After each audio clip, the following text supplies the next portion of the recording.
Bonjour à tous, une vidéo aujourd'hui de présentation de deux petites armes qu'on peut considérer comme étant des armes de collection, même si elles n'ont pas une valeur extraordinaire. Des armes de poing, deux petits revolvers qu'on peut qualifier sous la dénomination générale de bulldog. Ce type d'arme était appelé comme ça. Ça ne présage en rien ni de l'origine de la marque, ni ce type d'arme, de revolver de poche qu'on appelait des bulldogs. Bulldogs qui sont arrivés dans le commerce après un autre type d'arme qui s'appelait le vélodog. Dans les années 1870, c'est un armurier français qui a créé le vélodog.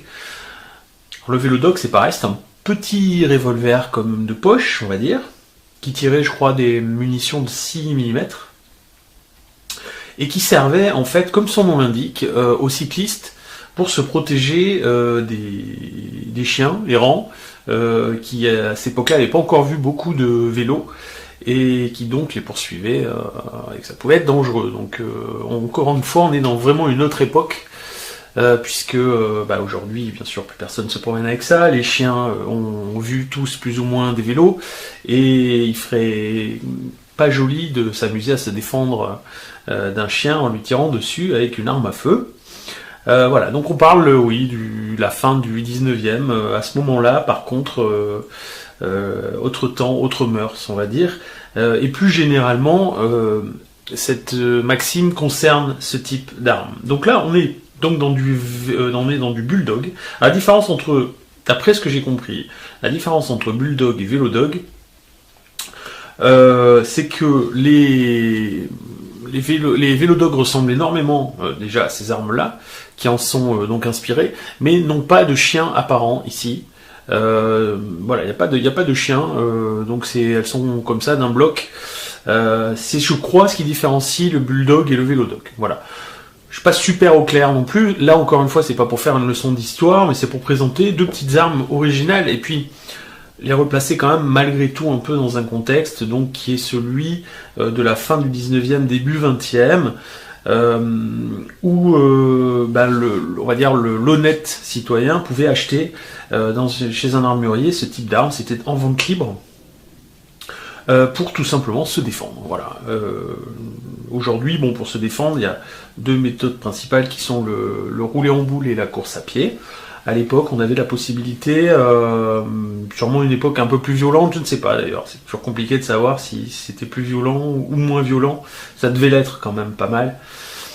Mais donc, c'est ce type d'arme-là, on va dire que le bourgeois et entre guillemets la bourgeoise pouvait tout à fait en faire l'acquisition. Alors pas que n'importe qui d'ailleurs, mais bon, je pense qu'il fallait quand même mettre un peu le prix.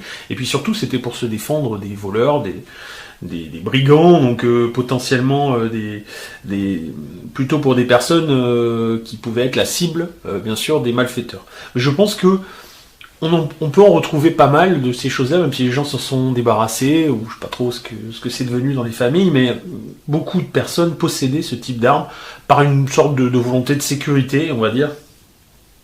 Et puis sûrement que d'autres avaient aussi ce type d'arme pour des raisons un peu plus mal intentionnées. Voilà. Donc, ce sont, comme on voit, des revolvers. Donc, elles sont, a priori, je ne veux pas dire de bêtises, en catégorie D. Et alors, il y a une particularité, c'est que on a deux... alors, les marques, je vous avoue que j'ai un peu regardé, j'ai essayé de regarder un petit peu les inscriptions et tout ça, mais bon, tout ça, on en trouvait un peu partout. Il y a beaucoup de manufactures en Belgique, notamment, qui en ont fabriqué. Donc c'est très compliqué. Faut aussi connaître vraiment pour retrouver la manufacture qui a fabriqué l'arme en question. Celles-ci, elles sont plutôt pas trop mal conservées, surtout celle-ci. Voilà, je sais pas après s'il serait très prudent de tirer avec, mais bon. Donc ce sont des armes a priori en catégorie D, des armes qu'on ne peut plus trouver bien évidemment en magasin à l'achat aujourd'hui, puisque ça n'a pas de sens. On peut le trouver chez un brocanteur, on peut peut-être en trouver dans des bourses aux armes, mais en achat chez un armurier, ce sont des armes qui n'ont plus de raison d'être, puisque ce ne sont évidemment pas des armes de chasse, puisque ce sont des armes de poing. Ce ne sont pas non plus des armes de tir. Tirer avec ça n'a pas de sens. La seule raison aujourd'hui de faire l'acquisition de ça, c'est pour la collection. Puisque la raison pour laquelle les gens faisaient l'acquisition de ces armes à l'époque, aujourd'hui, légalement, n'a plus lieu d'être. On n'a pas le droit de se défendre avec des armes comme ça.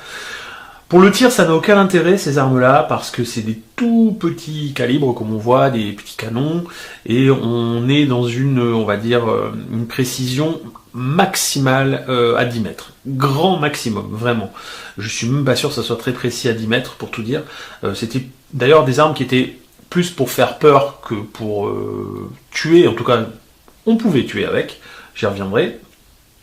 Mais bon, c'était surtout pour blesser et faire peur, voilà, c'était pour impressionner, parce que malgré tout, c'est une arme à feu, ça fait du bruit. Donc ces deux armes-là, on voit que celle-ci est plus petite que celle-ci, donc 2 revolvers. Donc on voit le principe, c'est que c'était fait pour être en poche, puisqu'on a ici la queue de détente qui se plie de cette façon-là. Hop, voilà. Donc, elles sont assez difficiles à prendre en main, en fait, parce que donc ce sont pour des... Ça, c'est plutôt un pistolet pour une femme, d'ailleurs. Pistolet de poche. Donc, voilà, on arme comme ceci. Et ensuite... bien, j'ai eu un petit peu de mal, en fait, parce que j'avais pas enlevé la sécurité, tout simplement. Je me demandais, c'est bizarre, ça coince. Bah oui, ça coince, t'as pas enlevé la sécurité. Il n'y a pas bien sûr de munitions dedans, évidemment. De toute façon, je n'ai pas de munitions de ce calibre. Donc, je vais y revenir, d'ailleurs, sur la question du calibre. Parce que autant cette arme... La particularité de cette arme-ci, hein, c'est qu'elle est en catégorie D, puisqu'elle a dû être fabriquée avant, je pense avant la date limite pour que ça soit en catégorie B. Notamment pour que ça soit en catégorie B, il faut que le barillet, d'après ce que j'ai vu, soit basculant. Or le barillet ici ne bascule pas, on charge l'arme par là, comme ceci, et ensuite on a ici un petit... une sorte de petite tige pour venir enlever les douilles qui ont été des cartouches qui ont été percutées. Alors voilà, on peut ceci dit enlever ce barillet, il suffit de démonter, d'enlever ici une tige, de la faire sortir. Alors normalement on devrait pouvoir le faire à la main. Moi ces armes-là j'ai un peu essayé, c'est un peu coincé. Donc par contre avec un tournevis sans problème, ce qui m'a permis de nettoyer les armes correctement. Donc je reviens sur ce que je disais, elles se chargent comme ça, donc ce sont des armes a priori pour les deux, hein, qui sont en catégorie D, introuvables donc quand même, mais dont on a le droit de les posséder ou de les collectionner, voilà, sans autorisation particulière. La particularité de celle-ci, c'est que sa munition, elle, est une munition qui est toujours aujourd'hui en catégorie B, puisque c'est une munition... On va pas dire moderne, c'est pas réellement une munition moderne, mais c'est du, je vais pas dire de bêtises, 6,35 qui est du 25 ACP, je vais vérifier tout de suite si je me trompe pas. Je crois que le 6,35, tac, 6,35, ouais c'est ça. 6,35 c'est, je crois que c'est ce qui correspond au 25 ACP, je suis en train de regarder sur Wikipédia en même temps, c'est ça. La norme anglo-saxonne c'est le 25 ACP. C'est comme ça cette munition est nommée. Chez nous en Europe, c'est du 6,35. Voilà. Il y a pas mal d'armes, de petites armes de poing automatiques, semi-automatiques, on va dire, comme une arme que j'avais présentée sur la chaîne il y a quelques mois, qui sont en calibre 6,35. Voilà. Maintenant, il y a peu de tireurs qui ont des armes en calibre 6,35. Parce que c'est pas un calibre très intéressant pour le tir, quoi, tout simplement. Bon, je ne sais pas d'ailleurs dans l'absolu si j'avais la possibilité de mettre une balle de 6,35 là-dedans, si je m'amuserais à tirer avec. J'avoue que je sais pas. Surtout avec les munitions modernes, je sais pas si ces armes-là sont faites pour supporter des munitions modernes. En tout cas, elles sont faites pour accepter les calibres. Celle-là, en tout cas, est en calibre 6,35. Ce serait à tester, mais en l'occurrence, je vais pas le faire. Puisque de toute façon, je n'ai pas de munitions en calibre 6,35. Donc, on voit, donc je disais, ici, la petite queue de détente rabattable, puisque c'était des armes qui étaient faites pour être conservées dans des petits étuis comme ceci, qui sont comme des petits porte-monnaies, dans le sac à main des dames. Et elles étaient faites pour tirer comme ça, je vais essayer de le montrer comme ça. Les dames tiraient on leur apprenait à tirer sur le plat de la main, comme ça. Alors, pas tellement comme ça, mais plutôt sur le dos de la main, plutôt. Voilà. Donc c'est quand même à bout portant, bien entendu, c'est du calibre 6,35, voilà, il n'y a pas de problème, ça peut être très dangereux quand même. Donc c'était quand même des armes faites pour se défendre, et potentiellement, voilà, sauver sa vie dans des situations compliquées, ou pour les gens mal intentionnés, bien entendu, commettre des assassinats. Donc ça, c'est le plus petit des deux, et donc a priori, je dis bien a priori, je pense que pour avoir un peu regardé les références, ça serait un calibre 6,35. Voilà.